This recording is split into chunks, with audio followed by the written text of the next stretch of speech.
Are you coming to the tree where they strung up a man? They say murder three. Strange things that happen here. How stranger would it be if we met at midnight in the hanging tree? Welcome to Strange Things, broadcasting from the Arkanasa Radio Studios in Laredo, Texas.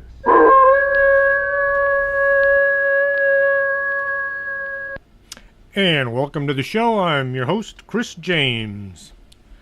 Tonight, we're going to be talking about Project Blue Book. That was not where I started out. I was just looking into UFO happenings in general. The trouble with a lot of UFO sightings is they're nothing but lights in the sky, and it's kind of hard to come up with anything other than the person saw the lights and it went this way and it went that way, but there's no evidence of what happened. So, as I was working on the show, I became convinced that perhaps a better subject would have been Project Blue Book, and so I started working in that direction. But first, we survived another Thanksgiving, or Thanks-taking, as my nephew calls it. He is a Ho-Chunk Indian. Way back when the Pilgrims were about to starve to death and Squanto showed up with food to bail them out, the people coming to the colonies thought that Indians were actually the lost tribes of Israel. The Pilgrims were willing to live side by side, but they still clashed on a lot of things. It wasn't until Andrew Jackson took office that manifest destiny came into play. Those stories about blankets infested with smallpox were during his time in office. Jackson was the one who said there would be no red man living east of the Mississippi. The Indian removal process continued. In 1836, the federal government drove the Creek from their land. 3,500 of the 15,000 Creek who set out for Oklahoma did not survive the trip. This was what was known as the Trail of Tears. So don't blame the Pilgrims for what Jackson did. Take those $20 bills out of your wallet and burn them. No, just kidding. But there are many Indians today who refuse to handle $20 bills because of whose picture's on them. $10 bills only. I like listening to podcasts while I'm either working around the house or when I'm driving. It keeps my mind going. My favorite podcast is Expanded Perspectives, both the free show and the elite. Cam Hale and Kyle Filson. I've met both of them. I've had dinner with them. One time. I've listened to every show they have. Some twice. Their last show was on the Glimmer Man. The Glimmer Man is a new anomaly folks are seeing all over the place. If you see something that looks like the Predator from the movie, when he had his cloaking device on, that's what people are seeing today. A shape or an image of a person that blends into the background so well it's nearly invisible. All they actually see is the outline of the person or thing. If you go to YouTube, you can see videos of people using what looks to be a cloaking garment. It looks just like the movie. I thought this would make a great show for me, but I ran into a big problem when I couldn't find enough information to make a show. Not even a half a show. I'll keep looking but for now I'll have to talk about something else. Having listened to all of their shows, I have begun searching for new podcasts to listen to. The Paranormal Sideshow is great. John and Stacy Edwards husband and wife paranormal investigators and podcasters. John is a professional wrestler, and Stacy works in retail, and she runs their home, which is probably the biggest job of the two. Check them out at Paranormal Sideshow. Well worth listening. John F. Kennedy was shot 55 years ago Thursday. This year, Thanksgiving fell on his day. I did a show about both John Kennedy and the man everyone thought killed him, Lee Harvey Oswald. I don't think Oswald did it. Do you know how much evidence there is that Oswald shot Kennedy? Not one piece. If you want to listen to what I have to say about November 22nd, 1963, you can find the shows on YouTube. Here lately I've been moving the archives from Podomatic to save on storage space. I'm not independently wealthy, so I can't afford to pay too much to store a bunch of past shows. I've been moving all my past shows over, so if you're looking for old shows, they will eventually be on YouTube. I've also spent most of this week cleaning out my computer. I was told my storage space on my laptop was down to 5%, so I moved everything to an external hard drive, and this was a lot more work than it should have been. I had to go from an Apple to Windows program and then to a hard drive. Okay, UFOs. What are they? Well, if we knew, they wouldn't be UFOs, would they? Unidentified flying object. Some folks have come out with a new and confusing name for these sightings. UAVs, or unknown aerial vehicles. Well, yes, this name does work, but why confuse people? Why create new names for things when most folks accept the name UFOs? Oh, I know, it's so 1950s. Come on, people. Let's just call them UFOs and knock it off with all of these new names, UAVs, and... Ugh. I know the government likes to roll out new names and acronyms to confuse us, so when they mention something, it sounds like something other than what it really is. I read 1984 by George Orwell. In it, he talks about newspeak, ways of saying things other than what they were. When I joined the Border Patrol, we were told to call them illegal aliens. This was a legal descriptive. They were here illegally, and they were not citizens or residents, so they were aliens. Oh, but that sounds mean. Let's call them undocumented aliens. Then it was undocumented immigrants. Next thing we knew, illegal aliens were being simply called immigrants.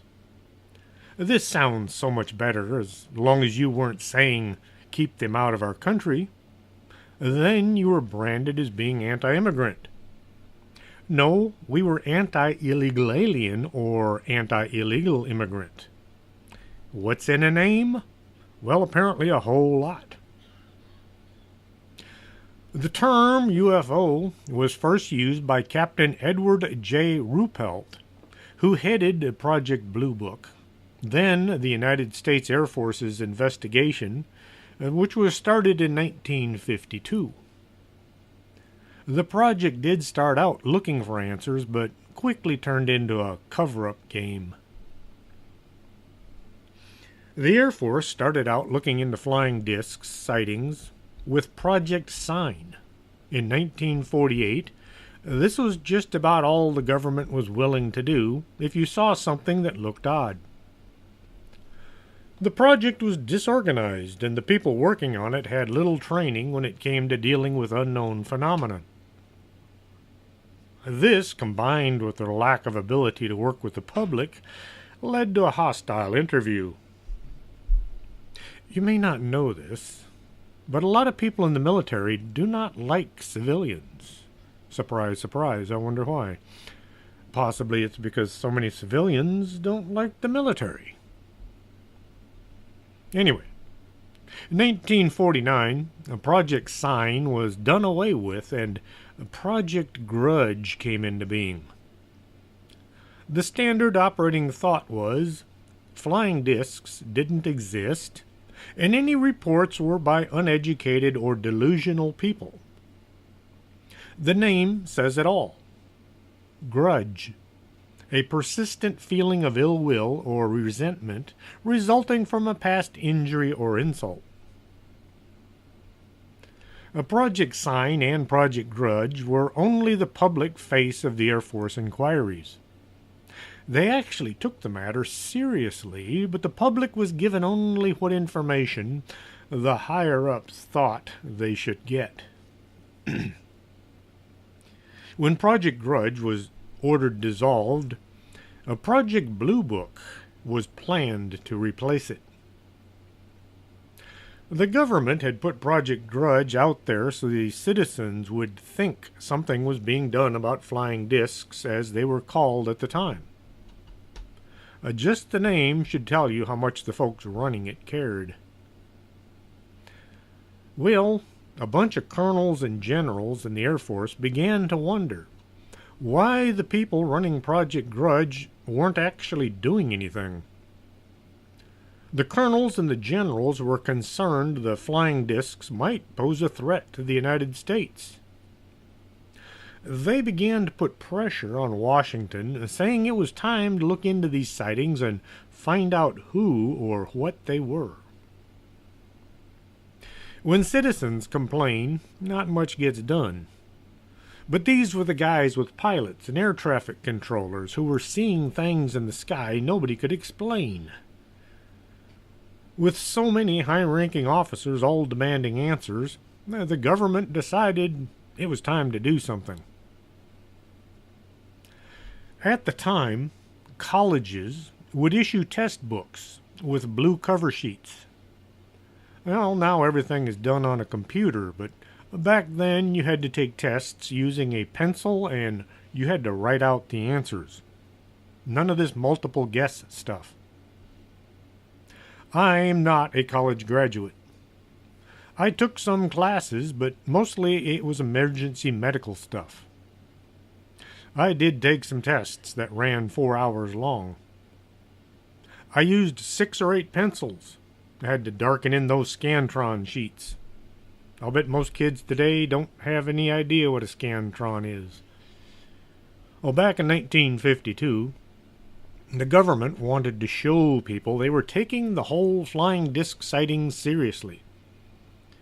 One thing the government loves to do is give fancy names to things. They dubbed the new investigation unit Project Blue Book, and they actually did try looking into things at first. Lieutenant Colonel N.R. Rosengarten asked Captain Ruppelt to take over as the new project leader. Ruppelt had a reputation as a good organizer and had helped get other messed up projects back on track. The captain was scheduled to stay with Blue Book for only a few months, just long enough to get things going. Once he had Project Blue Book on track, it was decided to keep the captain on for a while longer. Captain Ruppelt said, "Obviously, the term flying saucer is misleading when applied to objects of every conceivable shape and performance. For this reason, the military prefers the more general, if less colorful name, Unidentified Flying Objects, or UFO. Other phrases that predated the UFO acronym included flying discs, unexplained flying discs, and unidentifiable objects." The captain continued to say that from this point on, the term UFO would be used when dealing with anything of a flying saucer type creation. I haven't seen the new series coming out on Dr. Hynek and Project Blue Book. They might tell a different story. I think they give credit to Dr. Hynek as coming up with the phrase. No, it was Ruppelt. Hollywood likes to change history whether it needs changing or not. So what's the difference between a UFO and a flying saucer? A UFO is just something you see that you don't know what it is. It very well could be a weather balloon. If you don't know what it is, it's unidentified. Now, a flying saucer is a thing you see up in the sky or even sitting on the ground that looks kind of like a saucer. Or maybe a giant egg, as in Lonnie Zamora's sighting. They're usually round and metallic. This term came from when Kenneth Arnold had his sighting up near Mount Rainier on June 24th, 1947. Arnold said their movement was like saucers skipping on the water. He never said they were flying saucers. January 25th, 1878. A front-page report in the Denison Daily News reported a farmer named John Martin was hunting about 6 miles north of Denison, Texas, which is just north of Dallas, when he spotted something in the distance. Martin said he saw a dark object high up in the southern sky. The shape of the object, as well as its speed, is what caused him to give it its full attention. At first, the object was the size of an orange held out at arm's length. It got bigger and brighter as it got closer. When the object was almost directly overhead, Martin described it as being like a large saucer which was moving across the sky at an enormous speed. Even though the sighting was reported in many newspapers, no one ever linked the term flying saucer with John Martin 69 years before Kenneth Arnold had his sighting. Captain Ruppelt started things out in the right direction. He got rid of anyone who didn't take their job seriously. If you thought all sightings were just nonsense, you were sent elsewhere. On the other hand, if you were too much of a flying saucer enthusiast, you were also sent out the door. Ruppelt wanted folks who would perform an investigation without any preconceived ideas. Each airbase had an officer who was responsible for collecting any sighting reports and forwarding them to the project's office at Wright-Patterson Air Base. Any reports that were substantial would be assigned to a field investigator who would then fly out, if it was far, or drive out if the base was close, to have a face-to-face with the witness or witnesses. The base sighting officer was also responsible for compiling witness reports from the public. The citizens were told if you saw something you thought might be an unknown aircraft, you were to contact the nearest air base, and you could tell your story without fear of ridicule. The men doing the field work were given the authority to interview witnesses at air bases without any interference from the upper command. If a pilot had a sighting, Project Blue Book officials got to interview him without having to go through official channels. It was done in private.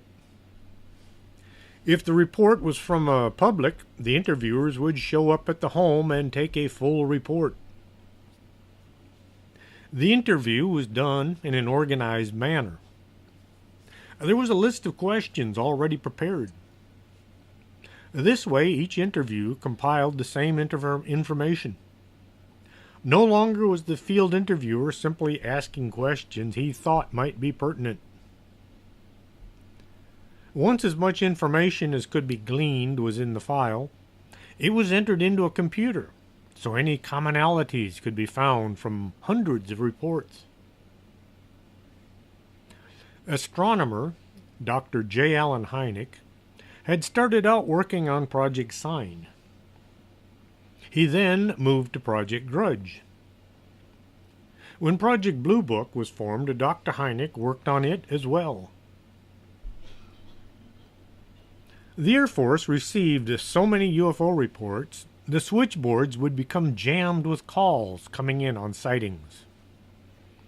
Well, someone in Washington became concerned that should those nasty Russians decide to initiate a sneak attack during a UFO sighting event, there would be no way to contact the air bases, since the phone lines would be tied up with civilian calls.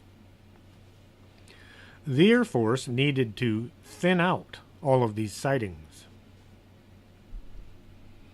January 14th, 1953, the Robertson's panel was convened to look into all the reports the Air Force had compiled.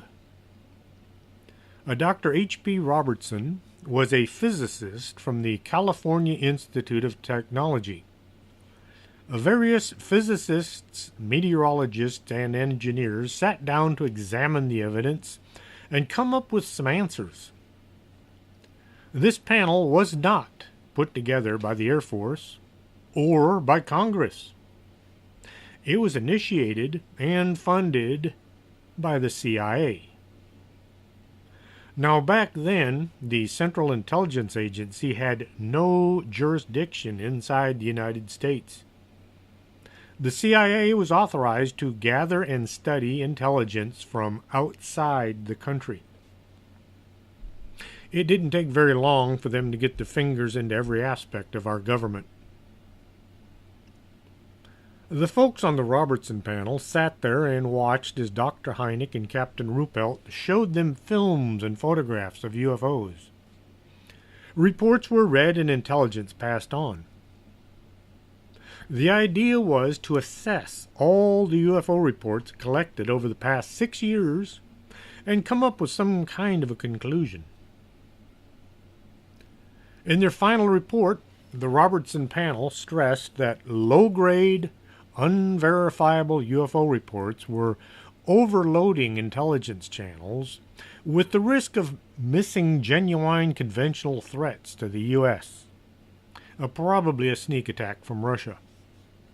Therefore, they recommended the Air Force de-emphasize the subject of UFOs and embark on a debunking campaign to lessen public interest.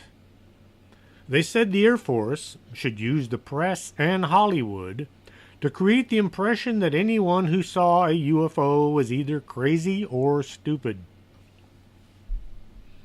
Hollywood got busy making movies and films showing aliens flying back and forth through outer space in rinky-dink little flying saucers, and they made them look kind of comical and very stupid.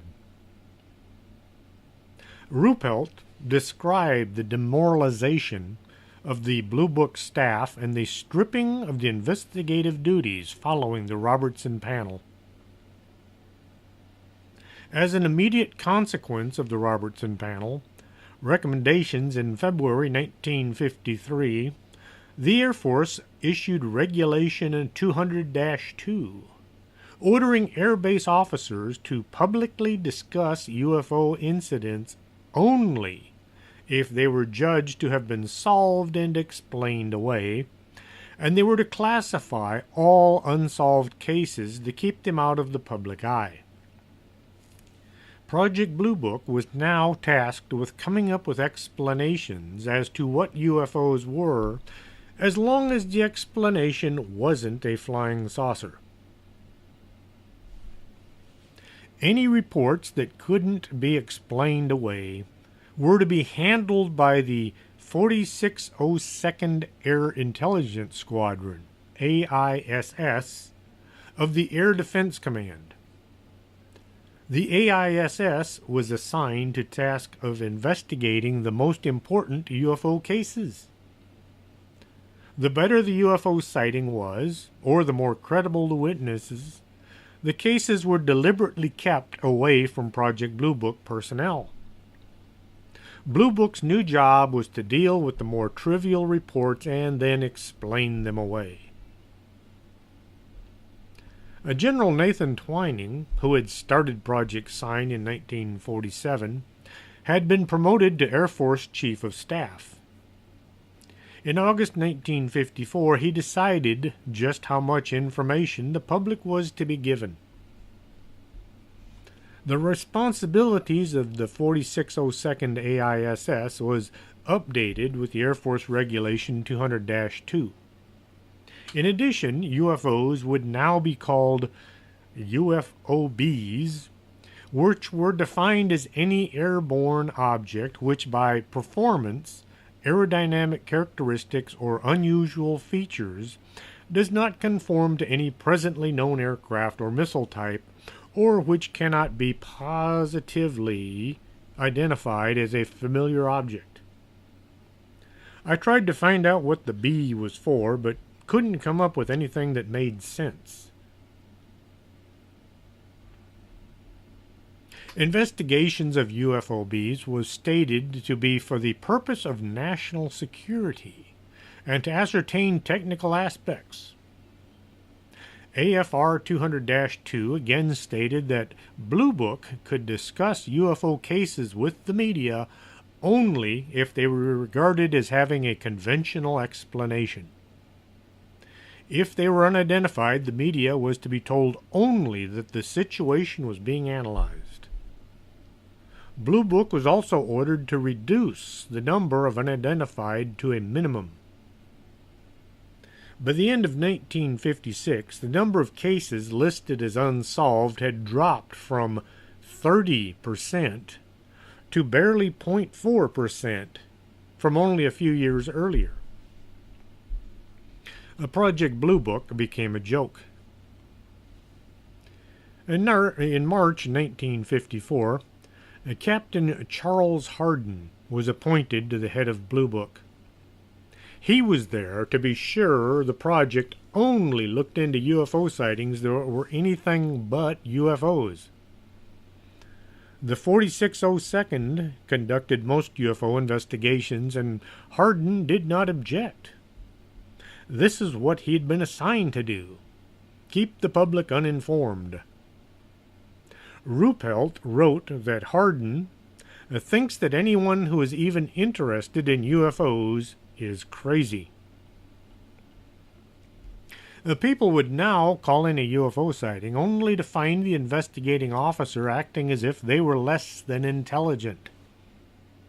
If you watched the news on TV, the talking heads would all make snide comments about people who said they'd had a sighting. It didn't take long for people to realize if they did see something, it was best to keep it to themselves. The effect of ridicule was so ingrained into society that even today, I'll see people who want to talk about a sighting they've had, only to look around to be sure no one overhears them. They will admonish me to never tell anyone what they said. If you watch the news and there's a report of some strange sighting, the news anchors will laugh and talk about the witnesses as if they were nuts. And of course, they'll play the music to X-Files in the background. The CIA had searched for decades for a means of mind control. It looks as if they found one that works. Captain George T. Gregory took over as Blue Book director in 1956. The writer Clark says that Gregory led Blue Book in an even firmer anti-UFO direction than the apathetic Hardin. The 4602nd was dissolved and the 1066th Air Intelligence Service Squadron was charged with UFO investigations. In fact, there was actually little or no investigation of UFO reports. A revised AFR 200-2 issued during Gregory's tenure emphasized that unexplained UFO reports must be reduced to a minimum. In 1956, Captain Gregory took over running Project Blue Book. His way of doing things was far worse. He set out to reduce the number of sightings by reclassifying them. If something might have been a comet, he said it was definitely a comet. If it might have been a weather balloon, it was definitely a weather balloon. The possible cases were upgraded to certainties. If a witness reported an observation of an unusual balloon-like object, Blue Book usually classified it as being a balloon. The witness was just too stupid or uneducated to know the difference. And on that happy note, I'm going to take a brief pause and play some commercials and drink some coffee, and I'm going to give my throat a little bit of a rest. So don't go away, we'll be right back after this. You're listening to Arkanasa Radio.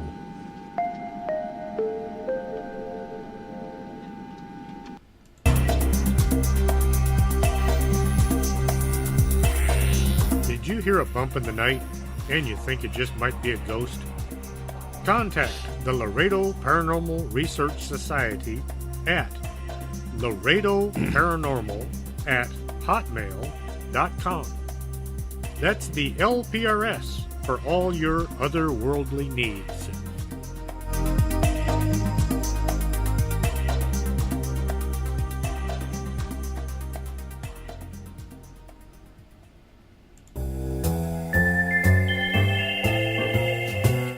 If you need to squint and hold things out at arm's length to see them, maybe you should get your eyes checked. Del Norte Optical, 107 Calle del Norte, is right across from the Embassy Suites. Stop squinting and start seeing.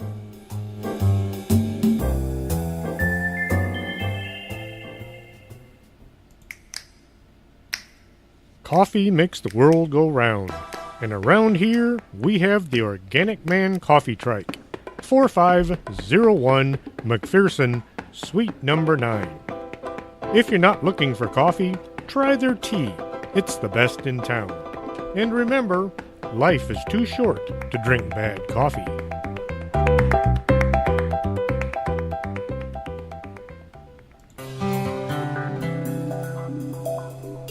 Are you taking care of your skin? Or are you going to wait and see how time treats you? Take care today by contacting Lourdes James, Independent Beauty Consultant, at 956-723-3019. Don't let time get the best of you.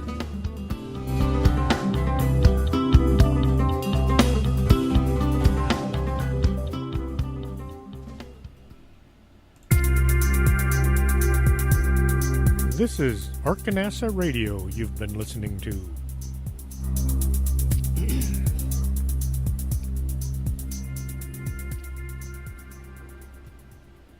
And welcome back to the show. Major Robert Friend was appointed head of Blue Book in 1958. This time the Major did his best to reverse the direction the Blue Book had taken since '54.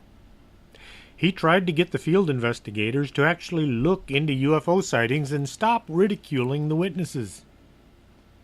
The Major found his efforts being stopped by the lack of money to investigate and a lack of cooperation by anybody outside of his team. When field investigators would arrive at an airbase, they would find they had no transportation or housing. Nobody would cooperate with them. By the time Major Friend was transferred from Blue Book in 1963, he thought that Blue Book was effectively useless and ought to be dissolved. Not for lack of sightings, but because the Air Force was doing everything it could to squash it. When word got out that the project might come to an end, the public became angered since they wanted somebody to look into the sightings that they were still having reported. A Major Friend was replaced by Major Hector Quintanilla.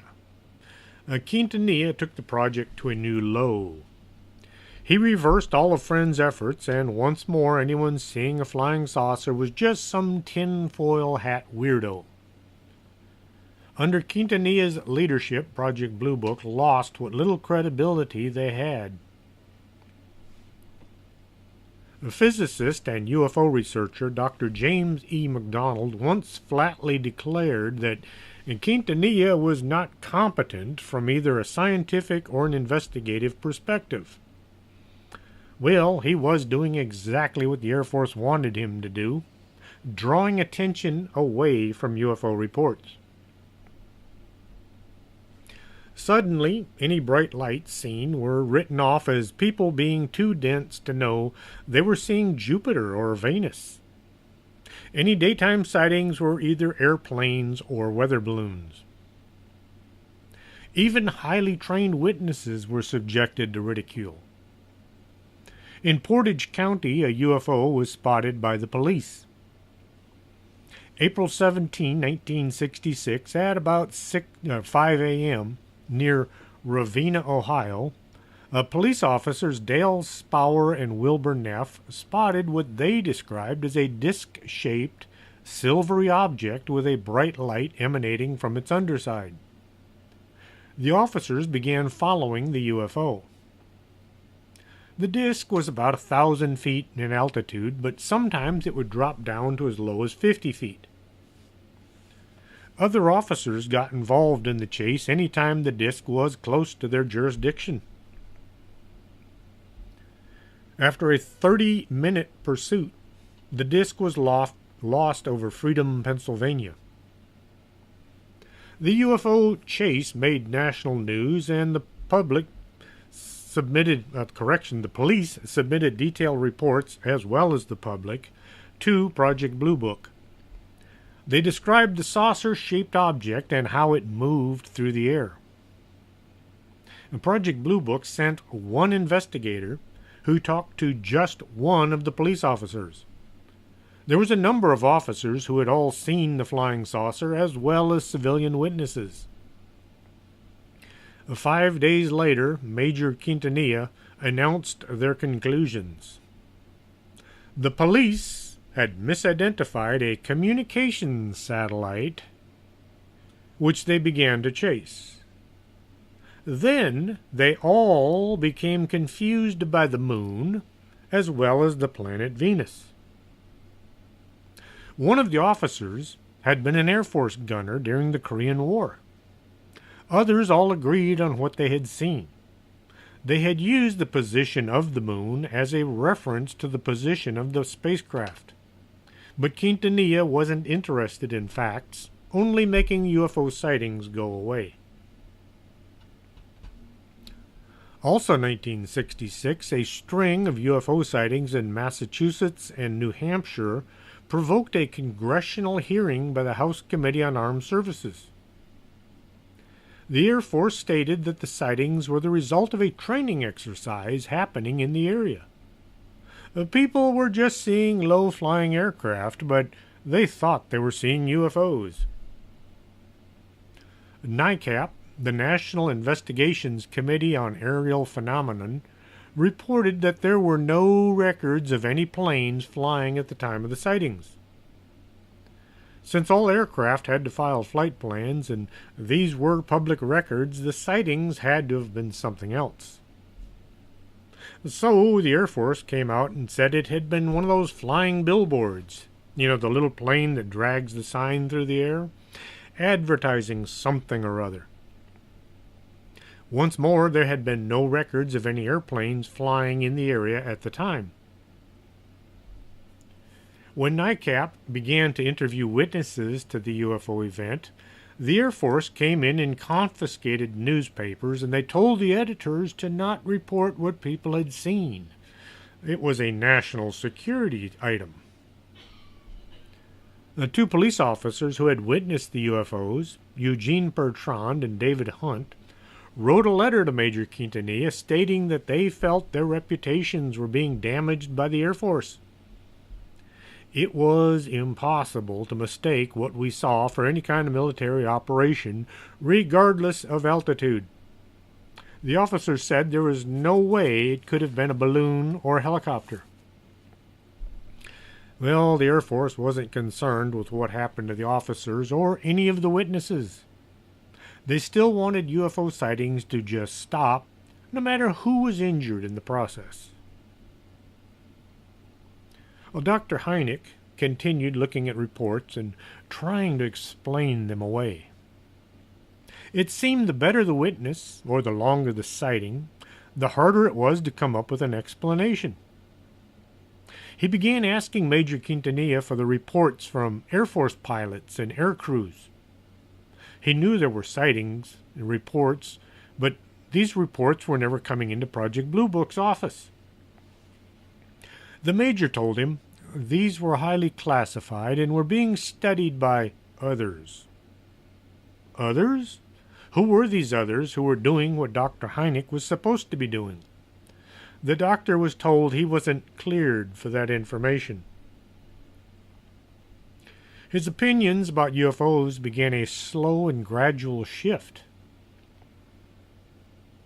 After examining hundreds of UFO reports over the decades, including some made by credible witnesses, including astronomers, pilots, police officers, and military personnel, Hynek concluded that some reports were genuine empirical evidence. The criticism of Blue Book continued to grow through the mid-60s. NICAP's membership ballooned to about 15,000, and the group charged the U.S. government with a cover-up of UFO evidence. Well, the writing was on the wall. Few people thought the Air Force was doing anything as far as the UFOs went. Blue Book was considered a joke.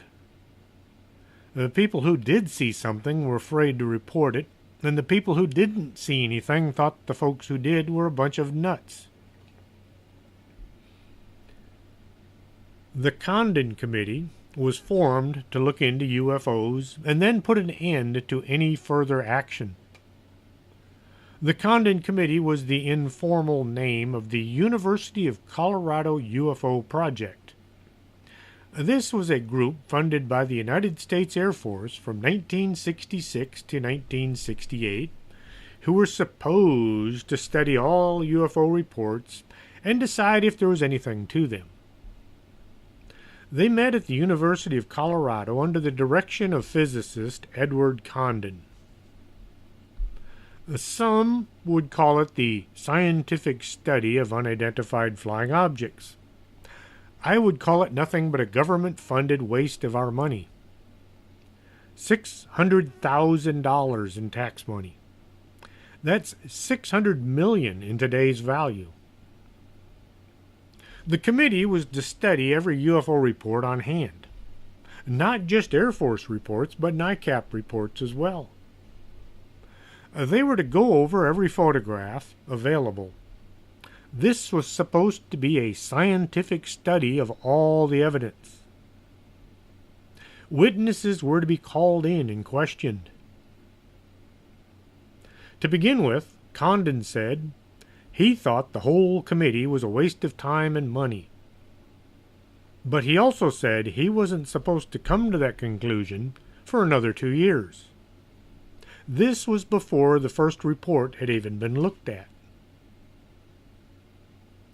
August 1966, Robert J. Law, the project administrator of the Colorado UFO Committee, wrote the following confidential memo. The trick would be, I think, to describe the project so that, to the public, it would appear a totally objective study. But to the scientific community, it would present the image of a group of non-believers trying their best to be objective, but having an almost zero expectation of finding a flying saucer. Does this sound like government wanted answers or a cover-up? Robert Law was a colonel in the U.S. Air Force. He went on to say, their arguments combined run like this. In order to undertake such a project, one has to approach it objectively. That is, one has to admit the possibility that such things as UFOs exist. It is not respectable to give serious consideration to such a possibility. Believers, in other words, remain outcasts. Brainscombe suggests that one would have to go so far as to consider the possibility that saucers, if some of the observations are verified, behave according to a set of physical laws unknown to us. The simple act of admitting these possibilities just as possibilities puts us beyond the pale, and we would lose more in prestige in the scientific community than we could possibly gain by undertaking the investigation. He was saying it was better to look good and ignore the evidence than to actually look into UFO sightings and look foolish. Then the Condon Committee began their pretend investigation. They would meet on occasion and sometimes even open a few reports and read them. Mostly they spent their time ridiculing any UFO reports. Well, the Lowe memo came to light in 1967. Copies were sent out to all members of NICAP. In response to the memo, NICAP severed its ties with the committee on April 30th, 1968, and Kehoe circulated copies of the Lowe memo. Donald Edward Kehoe was born on June 20th, 1897. He joined the Marine Corps and became a pilot. He was also a writer of many aviation articles and stories in a variety of leading publications, and manager of the promotional tours of aviation pioneers, especially of Charles Lindbergh. In the 1950s, he became well known as a UFO researcher, arguing that the U.S. government should conduct appropriate research into UFO matters and should release all of its UFO files. Jerome Clark writes that Kehoe was widely regarded as the leader in the field of ufology in the 1950s and early 60s. In 1956, Kehoe co-founded the National Investigations Committee on Aerial Phenomena, or NICAP. He died November 29, 1988. Even before the Condon Committee had finished their report, the Air Force had asked the National Academy of Sciences to provide an independent assessment of the scope, the methodology, and the findings of the committee. A panel chaired by Yale astronomer Gerald M. Clements studied the report for 6 weeks and concluded that on the basis of present knowledge, the least likely explanation of UFOs is the hypothesis of extraterrestrial visitations by intelligent beings. He also said that no high priority in UFO investigations is warranted by the data of the past 2 decades. I wonder which report they were referring to, since the Condon Committee hadn't finished up yet. To me, it looks as if the Air Force was creating a fake report to go along with their fake investigation. They were trying to cover all the bases that they could think of.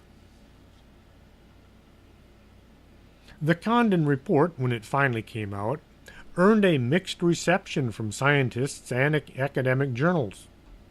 It received almost universal praise from the news media. Many newspapers, magazines, and journals which published glowing articles on how the committee had finally gotten to the bottom of UFO sightings. There were reviews or editorials relating to the Condon report, lauding the work done to do away with any more UFO investigations. Some compared any continued belief in UFOs with the belief that the Earth is flat. Others predicted that interest in UFOs would slowly decline, and in just a few generations hardly anyone would even remember the UFO flap. Science, the official publication of the American Association for Advancement of Science, said, "The Colorado study is unquestionably the most thorough and sophisticated investigation of the nebulous UFO phenomenon ever conducted." Dr. J. Allen Hynek wrote that the Condon report settled nothing. It was singularly slanted. It avoided mentioning that there was embedded within the bowels of the report a remaining mystery, that the committee had been unable to furnish adequate explanations for more than a quarter of the cases examined. That's 25% were unexplained. Condon did not understand the nature and scope of the problem he was studying and objected to the idea that only extraterrestrial life could explain UFO activity. The report did not try to establish whether UFOs really constituted a problem for the scientists or the citizens. In December 1969, physicist James E. McDonald called the Condon report inadequate and said it represented an examination of only a tiny fraction of the most puzzling UFO reports of the past 2 decades, and that its level of scientific argumentation is wholly unsatisfactory. Well, Project Blue Book ceased operations on December 17, 1969. They said the Air Force would no longer be looking into UFOs or flying saucers. Once he was no longer employed by the government, Dr. Hynek began openly looking into UFO reports. He would travel about the country interviewing witnesses and taking reports. He also began speaking at public gatherings about what he thought was going on in the skies above the Earth. The doctor created the Center for UFO Studies, or CUFOS, in 1973 in Evanston, Illinois. CUFOS advocated for scientific analysis of UFO cases. CUFOS's extensive archives, including valuable files from civilian research groups such as NICAP, which was the most popular UFO search group in the 1950s and 60s. Dr. Hynek did try to debunk many UFO reports. He thought it was likely that hundreds of reports were of extraterrestrial craft, but not the thousands that were coming in each year, despite the press heaping ridicule on the folks making these reports. Dr. Hynek wrote several books. I've managed to read a few. He wrote The UFO Experience, a Scientific Inquiry, The Edge of Reality, a progress report on the unidentified flying objects, which was co-authored by Jacques Vallée, the Hynek UFO Report in 1977, Night Siege, the Hudson Valley UFO Sightings, which was co-authored by Philip Imbrogno and Bob Pratt in 1987, and lastly, UFO Fact or Fiction. In 1976, the Turhan UFO incident took place. There was radar and visual sightings of an unidentified flying object over Tehran, the capital of Iran. This happened in the early hours of September 19, 1976. During the incident, 2 Iranian Air Force F-4 Phantom II jet interceptors were dispatched to intercept and investigate the sightings. One of the jets began experiencing engine trouble and had to return to base. The second continued on and it encountered the UFO. The pilot described the UFO by saying it was rectangular in shape, probably 7 or 8 meters long. That would be about 25 feet. It was about 2 meters wide. It was probably cylindrical. The 2 ends were pulsating with whitish-blue color. Around the midsection of the cylinder, there was this small red light that kept going around in a circle. As the pilot was within range to engage, he lost all of his electronics inside the jet. He was now a sitting target should the bright glowing thing choose to attack him. He tried to get control of his weapon systems and radio, but nothing worked. Now, with no means of defending himself, the pilot turned his jet and made a run for the base. As he pulled away from the UFO, his electronics all came back online. Once back at his base, the pilot and his radar operator were debriefed. There were the Iranian intelligence officers and some U.S. Air Force personnel in the room.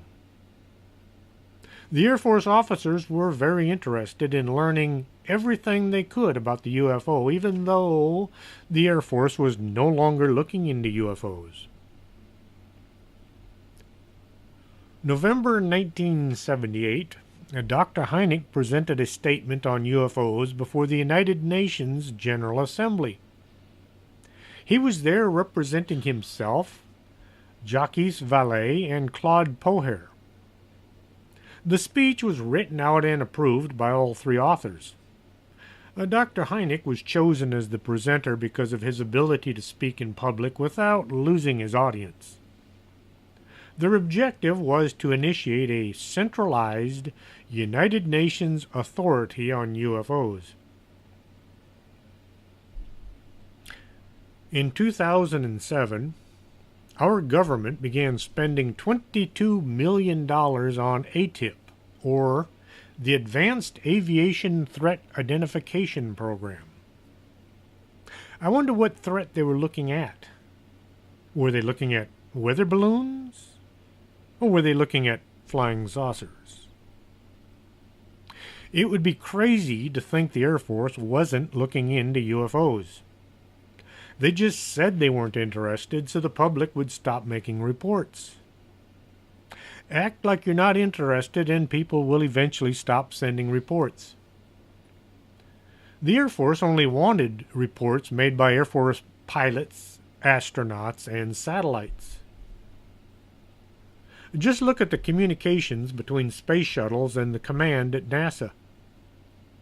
They will talk about all manner of day-to-day work and then switch to an encrypted channel to tell NASA something of a secret manner.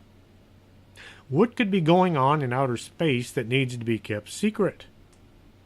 UFO sightings, perhaps? Like I said earlier, I started the show out to talk about UFOs, and I kind of got sidetracked on to Project Blue Book.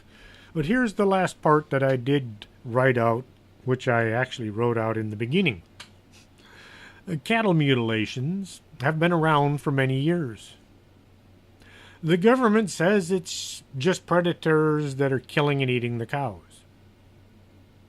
I was in Roswell back in 1998 visiting the UFO Museum. There was a group of folks standing around asking questions of the guide. Someone brought up the idea of cattle mutilations, which led to quite a discussion. One of the men in the group said he was a sheriff's deputy from one of the counties being plagued by cattle mutilations. He said the ranchers all got together and they drove all of the cattle into local shipping corrals. These were big enough to hold all of the cattle. Then guards were posted at each corner. All night long, the guards watched for any indication of someone messing with any of the animals. The next morning, they discovered one of the cows just outside the perimeter fence. It had been cut up like all the others that had been taken. A search of the area around the cow showed no sign of any humans being in the field. The guide at the museum did take down the deputy's information, and he had him sign a statement about what he had told. I've watched plenty of TV shows that claim to have investigated animal mutilations, and they've gotten to the bottom of things. I like Fact or Faked. Neat show. Too bad it's a lot of Hollywood. Their video expert, Chi Lan, was also a real estate expert on another TV show. Now I know she might have become an expert in several fields, but they acted as if photography was her life. Maybe she was into real estate as well. She could sell houses and examine photos at the same time. The folks on Fact or Faked did an experiment where they proved cattle mutilations were just the natural death process, causing the animal to expand and contract, and this is what was happening. Nothing to see here. Pay no attention to the man behind the curtain. Some of you will get that one. Just because they can recreate a happening in their lab doesn't mean cattle are not being abducted, chopped up, and then dropped back in a field somewhere. Kind of like the witch video from Monterey. Yes, they recreated it, but they never disproved the original video. So why would aliens want to snatch a cow out of a field, take it into outer space or wherever they take it, kill the poor beast, cut out a few pieces, and then drop the carcass back in the field near where they had found it? We probably can't think of a reason since we don't think like aliens. Maybe this is some form of an experiment, or maybe it's just from a bizarre form of entertainment. We don't know because we don't think like aliens. The government isn't going to tell us what they know. We can't handle the truth. Or we might be horrified by what is actually going on. What if cattle weren't the only ones being taken away, chopped up, and then dropped off in a field somewhere? After all, each year, 600,000 people go missing just from the United States. There is a story going around about how the folks in Washington signed an agreement with aliens from outer space, saying they could harvest a few of the citizens as long as the government received extraterrestrial technology. My cat just knocked over a stack of books. Okay, try that again. What if cattle weren't the only ones being taken away, chopped up, and then dropped off in a field somewhere? There's a story going around about how the folks in Washington signed an agreement with aliens from outer space, saying they could harvest a few of the citizens as long as the government received extraterrestrial technology. By the way, the cat that knocked over the pile of books is named Roswell. She's gray and kind of looks like an alien. Well, I hope you enjoyed the show. I will be at the Kazan Center at Laredo College Tuesday and Wednesday, taking statements from the folks who have seen or experienced something paranormal on the grounds of Old Fort McIntosh. Drop by and tell me your story. The archives can be found at both strangethings.podomatic.com or YouTube. But if you go to YouTube, you have to spell out the whole name, Strange Things with Chris James. Tell your friends to give me a listen. Till next Saturday, I hope you have an enjoyable day. Are you coming to the tree where they strung up a man, the same murder three? Strange things that happen here, how stranger would it be if we met at midnight in the hanging tree?